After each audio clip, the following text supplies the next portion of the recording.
about a trip to Japan. The next day, day two, we have plans. Today, we gonna go to the temple and the Pokemon Center. Today I'm going to be talking about eco-friendly transport and why we need to use them. Global warming is mostly caused by too much carbon dioxide in the atmosphere. That means that we have to find ways to reduce carbon dioxide.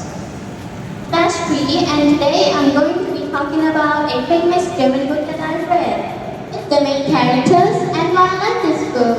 To begin with, this book is about lonely kids getting an animal and become happier.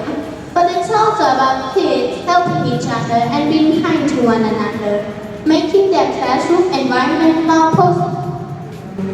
First, what is the Kardashev scale? The Kardashev scale is a method of measuring a civilization's level of technological advancement based on the amount of energy it is capable of harnessing and using.